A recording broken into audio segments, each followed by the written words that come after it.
ఆశ్చర్యకరమైన దేవుని ప్రశస్త నామములో ఈ రాత్రి లైవ్ ప్రత్యక్ష ప్రసారాన్ని వీక్షిస్తున్న మా ప్రియ దేవుని బిడలందరికీ కూడా నా హృదయపూర్వకమైన వందనాలు తెలియపరుస్తున్నాను. కొన్ని అనివార్య కారణాల బట్టి ఒక 2 ఆదివారాలు లైవ్ కార్యక్రమాన్ని ఇవ్వలేకపోయాం. అందుని బట్టి చాలా చింతిస్తూ ఉన్నాం. ప్రియ దేవుని బిడలారా, మరలా ఈ వారం ఏప్రిల్ నెల మరి 3వ ఆదివారం ఈ పగటి వేళంతా కూడా మరి మన మందిరాల్లో సంఘాల్లో ఆరాధనలో పాలుపొంపులు పొంది మరలా ఈ రాత్రి 7 గంటల సమయంలో ఈ ప్రత్యక్ష ప్రసారాన్ని మరి యూట్యూబ్ ఛానల్లోనూ ఫేస్బుక్ ఛానల్లో కూడా మరి ప్రత్యక్ష ప్రసారం వస్తుంది కనుక మరి మీరందరూ కూడా మీ కుటుంబాలుగా ఈ లైవ్ ప్రత్యక్ష ప్రసారములో పాలుపొంపులు పొంది చక్కటి వాక్య సందేశాన్ని విని ఆత్మీయంగా ఎదగాలని ప్రేమతో మనం చేస్తూ ఉన్నాను. ప్రియమైన సహోదరులారా, మీరందరూ బాగున్నారా? మరి మనం ప్రార్థించిన విధముగా మరి ఇంటర్మీడియట్ పరీక్ష ఫలితాల్లో మరి చక్కటి ఉత్తీర్ణతను దేవుడు దయచేసి ఉన్నారు. మరి మీలో చాలామంది మీ పిల్లలు పాస్ అయ్యారని నమ్ముతున్నాను. ఒకవేళ మరి ఏదైనా కారణం చేత పరీక్షల్లో తప్పినైతే వారిని ఏమీ అనవద్దు. ఎందుకంటే దేవుడు మరొక అవకాశాన్ని ఇచ్చి మరి మునుపటి కంటే అత్యధికమైన జ్ఞానం ఇచ్చి మరలా సప్లిమెంటరీ పరీక్షల్లో దేవుడు వారికి మంచి జ్ఞానం ఇచ్చి చక్కగా రాయాలని మనం అందరం కూడా ప్రార్థనలో చేద్దాం. అలాగే మీ కుటుంబ సభ్యులందరూ బాగున్నారా? అందరూ ఆరోగ్యంగా ఉన్నారని నమ్ముతున్నాను. వేసవికాలం మరి సంవత్సరం ఎండలు ఎక్కువని మరి మన ప్రభుత్వ శాస్త్రవేత్తలు తెలియపరుస్తున్నారు. చేత ఎండల విషయంలో వేసవికాలం ఆరోగ్య విషయంలో జాగ్రత్త పడాలని ప్రేమతో మీకు మనవి చేస్తూ ఉన్నాను.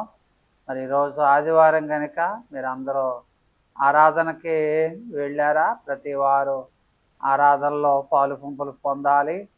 మరి లేనిపోయిన ఇలాగని సాకులు చెప్పొద్దు.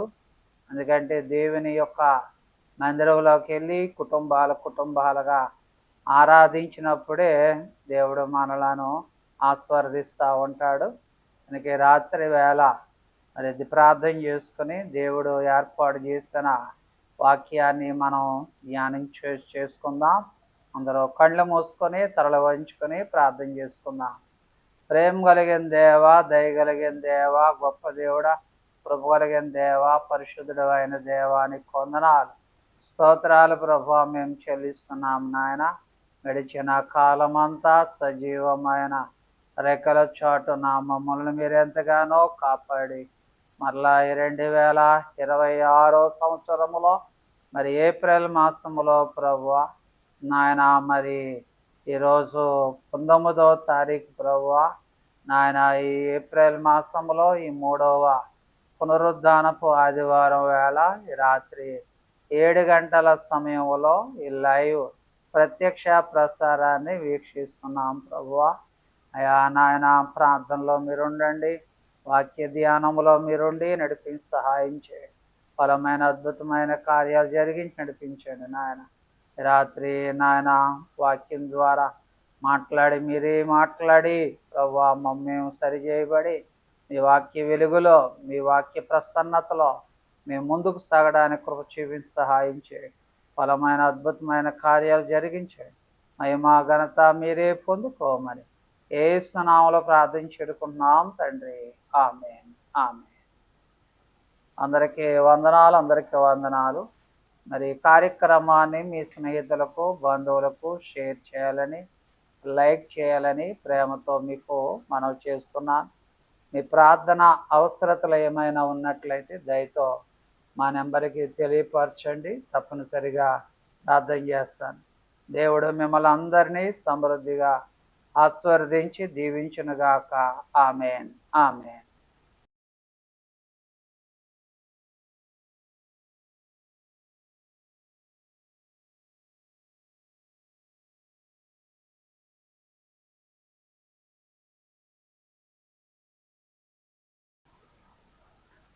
ఆశ్చర్యకరమైన దేవుని ప్రశస్త నామములో మరి గడిచిన కాలమంతా సజీవమైన రెక్కల చాటున దేవుడు మనలను ఎంతగానో కాపాడి మరలా ఏప్రిల్ మాసములో మరి 3వ పునరుద్ధానపు ఆదివారం వేళ మనం అందరం కూడా రాత్రి 7 గంటల సమయంలో ఈ లైవ్ ప్రత్యక్ష ప్రసారాన్ని వీక్షించడానికి దేవుడెంతో కృపా కనికరములను ప్రభు దయచేసి ఉన్నాడు.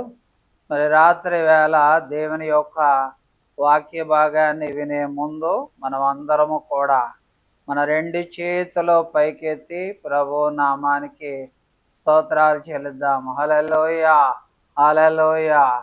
బైబిల్ ఉన్నవారు అందరూ కూడా యోహాను సువార్త 21వ అధ్యాయం 3వ వచనములో ఉన్న వాక్య భాగాన్ని చదువుతున్నాను.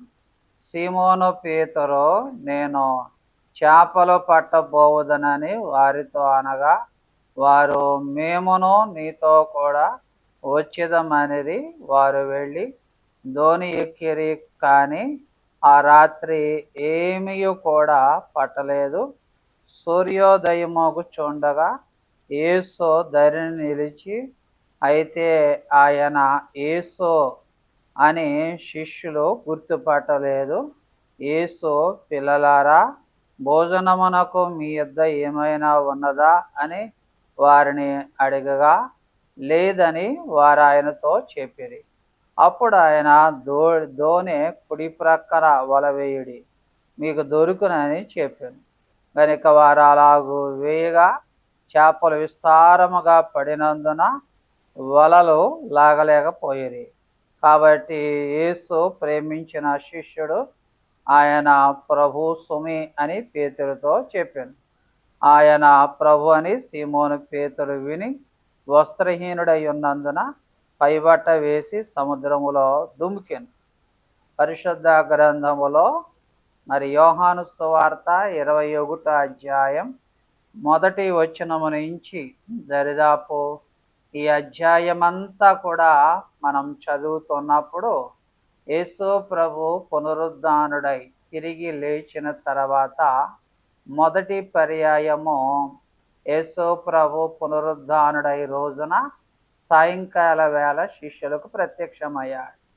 తర్వాత రెండవ పర్యాయం యేసు ప్రభు పునరుద్ధానుడై తిరిగి లేచిన తర్వాత రెండవ పర్యాయం ఖచ్చితంగా 8వ దినమున మరి శిష్యులకు ప్రత్యక్షమై తోమాను బలపరిచినట్టుగా చూస్తున్నాం. ఇప్పుడు ఈ యోహాను సువార్త 21వ అధ్యాయములో యేసు ప్రభు 3వ పర్యాయం వారికి శిష్యులకి ప్రత్యక్షమై వాళ్ళని బలపరుస్తూ ఉన్నట్టుగా బైబిల్లో మనం చూస్తున్నాం. ఇక్కడ ప్రధానమైన శిష్యులు దగ్గరగా 89 శిష్యులు ఉన్నారు. వీరు ఎందుకంటే దీంట్లో ముఖ్యమైన శిష్యుడు ఎవరంటే సీమోను పేతురు.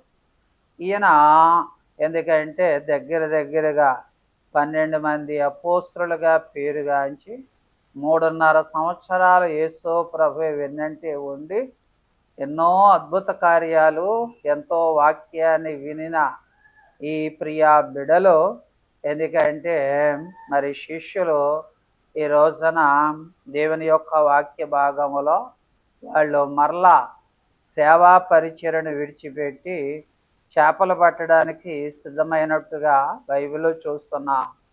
మరి ఆ దినమంతా కూడా చేపలు పట్టడానికి వలలు వేశారు, కానీ ఆ రాత్రంతమానం వలలో ఏమాత్రం పడలేదు. ఎందుకంటే సూర్యాస్తమించేటప్పుడు యేసు ప్రభు వచ్చి, నా ప్రియమైన వారులారా కుడివైపుకు వల వేయండి అన్నప్పుడు వాళ్ళు వల వేసినప్పుడు విస్తారమైన చేపలు పడినప్పుడు వారు యేసు ప్రభుని గుర్తుపట్టి ఆశ్చర్యపడి, ఎందుకంటే ఈ వృత్తాంతం అంతా కూడా బైబిల్లో మనకి కనబడుతూ ఉంది. మరి ఈ వారం ఎందుకు ఈ మాటలు మనం ధ్యానిస్తున్నామంటే, సీమోను పేతురు దేవుని యొక్క పనిని విడిచిపెట్టి, సేవా పరిచర్యని విడిచిపెట్టి వెనుదిరిగినట్టి మరలా తన పాత వృత్తిని ఎంచుకొని తన పాత వృత్తిలో కొనసాగుతూ ఉన్నట్టుగా బైబిల్లో మనం చూస్తూ ఉన్నాం. కనుక యేసు ప్రభు మరలా సీమోను పేతురుని సరిచేస్తూ ఉన్నట్టుగా బైబిల్లో మనం చూస్తూ ఉన్నాం. ఏదేమైనప్పటికీ కూడా సేవా పరిచర్యకు ముందుకు వెళ్ళి మరలా వెనుదిరుగుతూ ఉన్నట్టుగా బైబిల్లో మనం చూస్తూ ఉన్నాం. పరిశుద్ధ గ్రంథములో లూకాసు సువార్త 9వ అధ్యాయము 62వ వచనములో ఉన్న వాక్య భాగాన్ని చదువుతున్నాను. యేసు నాగటి మీద చేయి పెట్టి వెనక తట్టు చూచువాడెవడునో దేవుని రాజ్యానికి పాత్రుడు కాడని వారితో చెప్పెను అని బైబిల్లో చెప్తా ఉన్నాడు. ప్రియమైన దేవుని బిడలారా, ఎందుకంటే యేసు ప్రభు చెప్తున్నాడు, ఒకసారి నాగటి మీద చేయి పెట్టిన వాడంట వెనక తట్టు చూచువాడెవడూ కూడా దేవుని రాజ్యానికి పాత్రుడు కాడని వానితో చెప్పెను. కనుక యేసు ప్రభు శిష్యులు ఎందుకంటే వారు సేవ చేయడం మానేసి వెనుతిరిగి వాళ్ళు మరలా చేపలు పడుతూ ఉన్నప్పుడు యేసు ప్రభు వారిని ఎందుకంటే వారిని ఆత్మీయంగా బలపరుస్తూ ఉన్నట్టుగా హెచ్చరిస్తూ ఉన్నట్టుగా బైబిల్లో మనం చూస్తూ ఉన్నాం. అలాగే అపోస్తుడైన పౌలు గారు కూడా ఒక చక్కటి మాట చెప్తా ఉన్నాడు. మరి 13వ ఫిలిప్పీయులకు రాసిన పత్రిక 3వ అధ్యాయం 13, 14 వచనాలు చదువుతున్నాను. సహోదరులారా, నేను ఇదివరకే పట్టుకొని ఉన్నానని తలంచుకొనును. అయితే ఒకటి చేయుచున్నాను, వెనుకున్నవి మరిచి ముందున్న వాటి కొరకై వేగిరి పడుచు క్రీస్తు యేసునందు దేవుని ఉన్నతమైన పిలుపునకు కలుగు బహుమానమును పొందవలనని గురి యొద్దకే పరిగెత్తుచున్నాను అని అపోస్తుడైన పౌలు గారు ఫిలిప్పీయులకు రాసిన పత్రిక 3వ అధ్యాయం 13, 14, 15 వచనాల్లో ఈ మాటలను ఆయన తెలియపరుస్తున్నాడు. కనుక ప్రియమైన సహోదరులారా, వీళ్ళు యేసు ప్రభు యొక్క శిష్యులు పునరుద్ధానుడై తిరిగి లేచిన తర్వాత శిష్యులు యేసు ప్రభు యొక్కతో కలిసి యేసు ప్రభు యొక్క పరిచర్య చేయవలసిన వాళ్ళు వీళ్ళు. ఎందుకంటే చేపలు బట్టి దేవుని యొక్క పరిచర్యలో వీళ్ళు వెనుతిరుగుతూ ఉన్నట్టుగా బైబిల్లో మనం చూస్తున్నాం. మరి ఇది చాలా విచారణకరమైన వార్తగా, ఒక విచారణకరమైన ఘటనగా, ఒక విచారమైన మరి ఎందుకంటే విచారంగా మనకి బైబిల్లో కనబడుతూ ఉంది. కానీ యేసు ప్రభు వారెవ్వరిని కూడా విడిచిపెట్టకుండా వాళ్ళందరినీ ప్రభు యొక్క సేవకై వారందరినీ బలపరిచినట్టుగా బైబిల్లో మనం చూస్తూ ఉన్నాం. కనుక ఈ రాత్రి పరిశుద్ధ గ్రంథములో దేవుని యొక్క వాక్య భాగాన్ని మనం ఆలోచన చేస్తూ ఉన్నప్పుడు చక్కటి మాటలు బైబిల్లో మనకి కనబడుతూ ఉన్నాయి. వాక్య భాగాన్ని చదువుతూ కొన్ని వాక్య భాగాలు చదువుతున్నప్పుడు బైబిల్లో మనకి కొన్ని హెచ్చరికలు మనకి కనబడుతూ ఉన్నాయి. రూతు గ్రంథం 1వ అధ్యాయం 15వ వచనములో ఉన్న వాక్యాన్ని చదువుతున్నాను. ఆమె, ఇదిగో నీ తోటి కోడలు తన జనుల యొద్దకును తన దేవుని యొద్దకు తిరిగిపోయినది, నీవును నీ తోడి కోడలి వెంబడి వెళ్ళుమనెను అని బైబిల్లో చెబుతూ ఉన్నాడు. రూతు గ్రంథంలో అత్తగారు నయోమి కనబడుతుంది, కోడళ్ళు ఇద్దరు కనపడుతున్నారు. పెద్ద కోడలు వార్ప, ఎందుకంటే చిన్న కోడలు రూతు. తన కుమారులు తన భర్తలు చనిపోయినప్పుడు నయోమి పిలిచి, మీరు యవనస్తురాలు మరలా మరి మీ స్వజనుల దగ్గరికి వెళ్ళి వివాహం చేసుకొని క్షేమంగా సంతోషంగా ఉండండి అని చెప్పినప్పుడు వార్ప అత్తగారికి నయోమికి ముద్దు పెట్టి వెళ్ళిపోయింది. రూత్ అయితే వెళ్ళలేదు. రూత్ అయితే నయోమితో చక్కటి నిబంధన చేసుకొని ఆ నిబంధనకి కట్టుబడి ఉన్నట్టుగా బైబిల్లో చూస్తున్నాం. బైబిల్ ఇక్కడ వాక్యాన్ని చాలా జాగ్రత్తగా ఆలోచన చేయాలి. ఎందుకంటే వెనుతిరిగి వెళ్ళిపోయిన వార్ప వార్ప చరిత్ర అక్కడతోటి ముగిసిపోయింది. కానీ ఎందుకంటే రూతు తన అత్తగారితో ఉండడం ద్వారా మరలా తన చరిత్ర మరలా తిరగరాసినట్టుగా బైబిల్లో చూస్తున్నాం. ఈ రూతు గ్రంథములో ఉన్న రూతమ్మ పేరు బైబిల్లో మత్తయి సువార్త 1వ అధ్యాయములో యేసు ప్రభు యొక్క వంశావళిలో 4 స్త్రీలు కనపడుతూ ఉన్నారు. ఆ 4 స్త్రీలలో ఒక స్త్రీ పేరు ఎవరంటే రూతు. ప్రియమైన దేవుని బిడలారా, వెనుతిరిగి వెళ్ళిపోవడం ద్వారా మన చరిత్ర అక్కడతోటి ముగింపబడతాయి. అదే వెనుతిరగకుండా మనం అక్కడే నిలబడి దేవుని కోసం పౌరుషంగా నిలబడి పౌరుషమైన సేవ చేస్తున్నప్పుడు, ఎందుకంటే మన చరిత్ర మరలా మనం తిరగ రాసుకోవచ్చు అనే మాట ఈ రూతు గ్రంథం మరి 1వ అధ్యాయం 15వ వచనములో వార్పను గురించి రూతుని గురించి బైబిల్లో చాలా చక్కగా మనకి కనబడుతూ ఉంది. నా ప్రియమైన దేవుని బిడలారా, వెనుతిరిగినట్లయితే చరిత్ర అక్కడే ముగిసిపోద్ది. నిన్ను గురించిన నీ చరిత్ర అక్కడే ముగింపబడతాయి. అలాగే వెనుతిరగకుండా ఉంటే మరొక చరిత్ర నీ ద్వారా చరిత్రగా నీవు ముందుకు వెళతావు. కనుక దయచేసి నా మనవి ఏమిటంటే, దేవుని యొక్క విశ్వాసులారా, దేవుని బిడ్డలారా, ఎవరో కూడా వెనుతిరగకూడదని దేవుని వాక్యాన్ని బట్టి మనం చేస్తూ ఉన్నాను. తర్వాత పరిశుద్ధ గ్రంథములో వెనుతిరిగిన దేవుని బిడలు, వెనుతిరిగిన వారు ఏమైపోయారో తెలుసా? శిక్షకు గురి అయినట్లుగా బైబిల్లో మనం చూస్తూ ఉన్నాం. ఆదికాండం 19వ అధ్యాయము 26వ వచనములో ఉన్న వాక్యాన్ని చదువుతున్నాను. అయితే లోతు భార్య అతని వెనక నుండి తిరిగి చూసి ఉప్పు స్తంభమాయెను. సొదొమ గొమొర్రాల పట్టణాలు అగ్ని గంధకాల చేత కాల్చబడుతూ ఉన్నప్పుడు దేవుని యొక్క స్వరము, దేవుడు చెప్పిన మాట ఏమిటంటే, మీరు ఈ స్థలము నుంచి త్వరగా పరిగెత్తండి అని లోతు భార్య అలాగే పిల్లలతో చెప్పినప్పుడు అందరూ కూడా ముందుకి పరిగెడుతూ ఉన్నప్పుడు, వారి ఎదుటిగా ఉన్న మైదానానికి వారు పరిగెడుతూ ఉన్నప్పుడు లోతు భార్య, ఎందుకంటే వెనుతిరిగి చూడడం ద్వారా అక్కడే ఉప్పు స్తంభముగా మారినట్టుగా బైబిల్లో చూస్తున్నాం. ఎందుకంటే ఒకసారి ప్రభువుని రుచి చూచి తెలుసుకున్న తర్వాత ఆత్మీయంగా ముందుకు సాగాలి. కానీ వెనుతిరిగి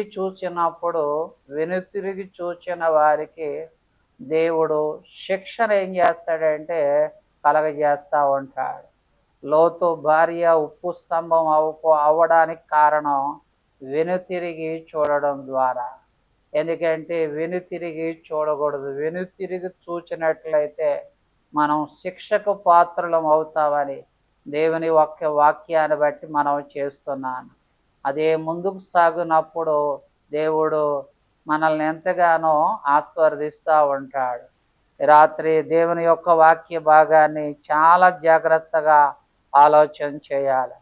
3వది ద్వితీయోపదేశకాండం 25వ అధ్యాయము 25వ అధ్యాయము 17వ వచనములో ఉన్న వాక్యాన్ని చదువుతున్నాను. మీరు ఐగుప్తులో నుండి వచ్చుచుండగా మార్గమున అమాలేకులకు నీకు చేసిన దానిని జ్ఞాపకం చేసుకొనుము. అతడు దేవునికి భయపడక మార్గమున నీకెదురుగా వచ్చి అని బైబిల్లో చెబుతున్నాడు. ఇశ్రాయేలు ప్రజలు ఎందుకంటే మాటికి అమాలీలకి ఫిలిష్తీయులకు అప్పగింపబడినట్టుగా బైబిల్ చూస్తున్నాం.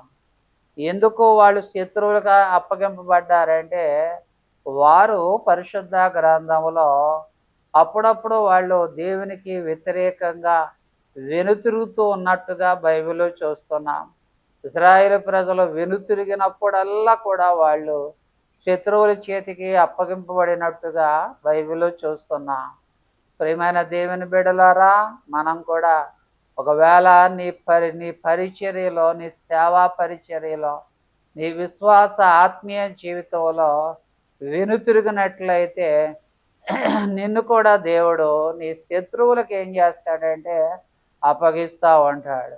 నీ శత్రువులకు నువ్వు చిక్కకుండా ఆత్మీయంగా ముందుకు సాగాలంటే ప్రభు అయిన యేసుక్రీస్తును నిత్యము కూడా నువ్వేం చేయాలంటే వెంబడించాలని ప్రభు పేరిట మనం చేస్తూ ఉన్నాం. ఇజ్రాయేల్ ప్రజలు దేవునికి వ్యతిరేకంగా ఉండడం ద్వారా, వెనుతిరగడం ద్వారా వారందరినీ కూడా శత్రువులకు అప్పగించినట్టుగా బైబిల్లో చూస్తూ ఉన్నాం. ప్రియమైన దేవుని బిడలారా, ఎందుకంటే లోకాసువార్త 15వ అధ్యాయం, లోకాసువార్త 15వ అధ్యాయం 14వ వచనములో ఉన్న వాక్యాన్ని చదువుతున్నాను. అదంతయు ఖర్చు చేసిన తర్వాత దేశమందు గొప్ప కరువు రాగా వాడి ఇబ్బంది పడసాగి వెళ్ళి ఆ దేశస్థులో ఒక చెంత చేరను. అతడు పందులు మేపుడకు తన పొలములోకి వాణ్ణి పంపెను.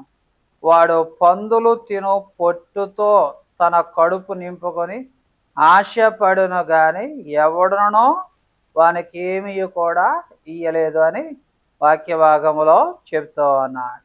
తండ్రి దగ్గర ఉన్న చిన్న కుమారుడు వెనుతిరిగి లోకంలోకి వెళ్ళడం ద్వారా చిట్ట చివరికి ఎందుకంటే ఎన్ని ఇబ్బందులు అనుభవించాడంటే చెప్పలేని ఇబ్బందులన్నీ కూడా అనుభవించాడు. చిట్ట చివరికి పందులు తినే పొట్టును ఏం చేస్తున్నాడంటే తింటున్నాడు. వారికి ఎవ్వరికి కూడా వానికి ఎవడు కూడా ఏమీ కూడా ఇవ్వలేదు. అంటే వానికి ఎవడు కూడా సహాయము చేయలేదు. మునుపు వాడు చాలా మందికి సహాయం చేశాడు, కానీ ఆ కరువు సమయంలో వానికి ఎవడు కూడా సహాయము చేయలేదు. ప్రియమైన దేవుని బిడలారా, ఈ రాత్రి వేళ వెనుతిరగడం ద్వారా అనేకమైన ఇబ్బందులు పడినట్టుగా బైబిల్లో మనం చూస్తున్నాం. ప్రియమైన దేవుని బిడలారా, దేవుణ్ణి వెంబడించవలసిన మనం మానేసి దేవునికి వెనుతిరగడం ద్వారా అనేక మంది ఇబ్బందులకు గురి అవుతామని దేవుని యొక్క వాక్యాన్ని బట్టి మనం చేస్తూ ఉన్నాను. ప్రియమైన దేవుని బిడలారా, దేవుని ఎందుకంటే మార్గంలో వెనుతిరగడం ద్వారా దేవుని యొక్క రాజ్యంలో కూడా మనకు చోటు ఉండదని దేవుని యొక్క వాక్యాన్ని బట్టి మనం చేస్తూ ఉన్నాను. పరిశుద్ధ గ్రంథములో జెఫన్యా గ్రంథం 1వ అధ్యాయం 6వ వచనములో ఉన్న వాక్య భాగాన్ని చదువుతున్నాను. యెహోవాను అనుసరింపక ఆయనను విసర్జించి ఆయన యొద్ద విచారణ చేయని వారిని నేను నిర్మూలం చేసేదనని బైబిల్లో చెప్తా ఉన్నాడు. వాళ్ళు లోకములోనే నిర్మూలం అయిపోతారు, కానీ దేవుని రాజ్యానికి వారికి ఎంత మాత్రం కూడా చోటు ఉండదని దేవుని యొక్క వాక్యాన్ని బట్టి మనం చేస్తూ ఉన్నాను. ఎందుకంటే వాళ్ళు దేవునికి ఎందుకంటే వెనుకకు వెళ్ళిన వారు, వెనుతిరిగిన వారు, దేవుని అనుసరింపవలసిన వారు దేవుని ఏం చేస్తారంటే ఆయనను విసర్జించిన వారని వాక్య భాగంలో చెప్తున్నారు. అటు వారినంట దేవుడు నిర్మూలం చేసేదను, అంటే లోకములో నిర్మూలం అయిపోతారు. రేపొద్దన్న దేవుని రాజ్యములో కూడా వారికి చోటు ఉండదని దేవుని యొక్క వాక్యాన్ని బట్టి మనం చేస్తున్నాను. ప్రియమైన దేవుని బిడలారా, దేవుని యొక్క వాక్య భాగములో దేవుని యందు వెనుతిరగడం ద్వారా, వెనక్కి వెళ్ళిపోవడం ద్వారా వారికి ఉన్న ధన్యతను కూడా ఏమైపోతారంటే కోల్పోతారని దేవుని యొక్క వాక్యాన్ని బట్టి మనం చేస్తూ ఉన్నాను. పరిశుద్ధ గ్రంథములో గలతీలకు రాసిన పత్రిక 4వ అధ్యాయం 9వ వచనములో ఇప్పుడు మీరు దేవునిని ఎరిగిన వారును మరీ విశేషముగా దేవుని చేత ఎరగబడిన వారై ఉన్నారు గనుక బలహీనమైనవియు నిష్ప్రయోజనములైన మూల పాఠముల తట్టు మరలా తిరగనేల మునుపటి వలె మరలా వాటికి దాసురైన దాసులై ఉండగోరనేల అని వాక్య భాగములో చెప్తూ ఉన్నాడు. దేవుని తట్టు వచ్చి వెనుతిరిగిన ఎడల వారికున్న ధన్యతను మరలా కోల్పోయి వాళ్ళు మునుపటి వాటి వలె వాళ్ళు మరలా దాసులు అవుతారని వాక్య భాగంలో చెప్తున్నాడు. దేవుని కలిగి ఉంటే యజమానులు అవుతారు, దేవుని కలిగి ఉంటే దేవునికి స్నేహితులు అవుతారు. దేవుని యందు వెనుతిరిగితే వారు మరలా ఏమైపోతారంటే దాసులు అవుతారని వాక్యాన్ని బట్టి మనం చేస్తున్నాను.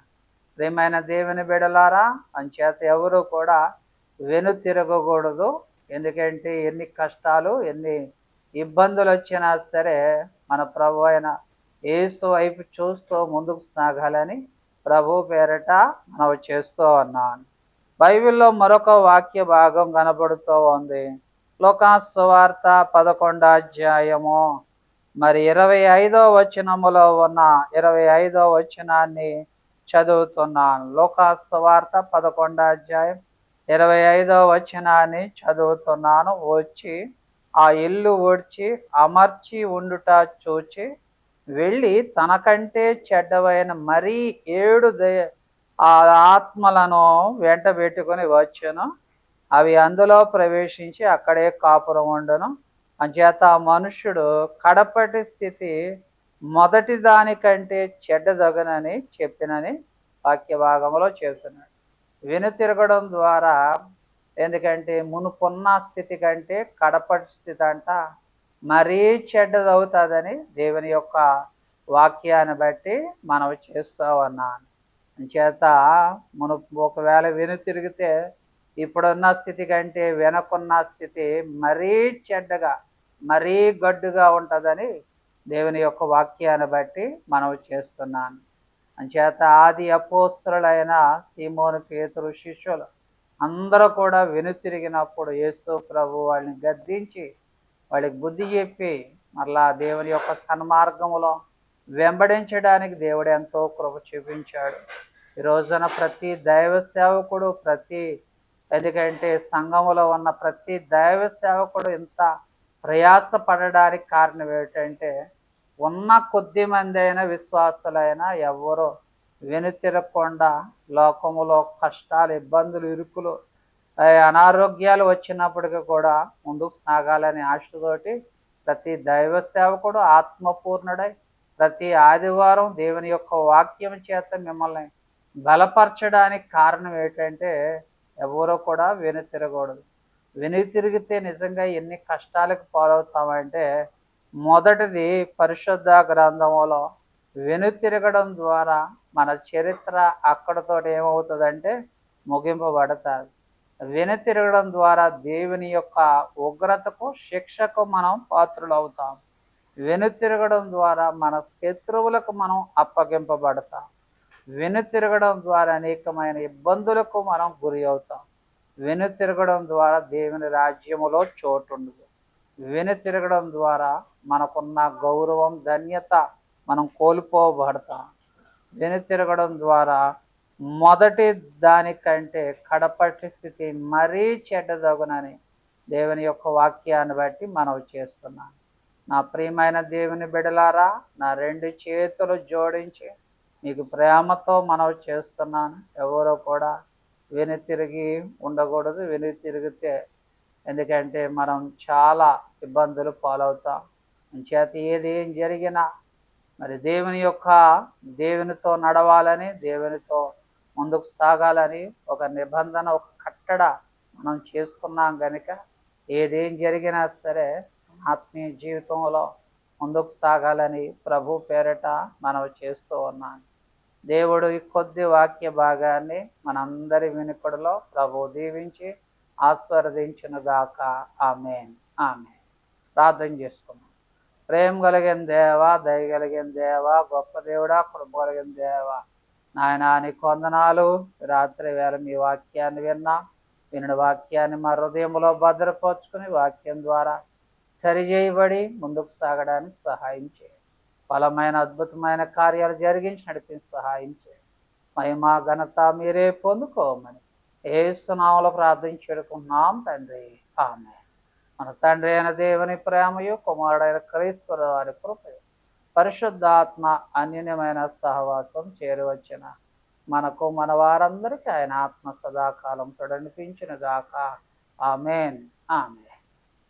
అందరికీ వందనాలు. ఈ రాత్రి ఈ కార్యక్రమాన్ని వీక్షించిన, దేవుని వాక్యాన్ని విన్న ప్రియమైన దేవుని బిడలారా, మీ అందరికీ నా ప్రత్యేకమైన వందనాలు. ప్రతి ఆదివారం రాత్రి 7 గంటల సమయంలో ఈ వర్తమానాలు వీక్షించి మరి ఈ వర్తమానాలు వినిన మీరందరూ కూడా మా కార్యక్రమాలని లైక్ చేయండి, అలాగే షేర్ చేయాలని, ఇంకా మా ఛానల్ని సబ్స్క్రైబర్ చేయకపోతే రాత్రి సబ్స్క్రైబర్ చేయాలని ప్రేమతో మీకు మనవి చేస్తున్నాను.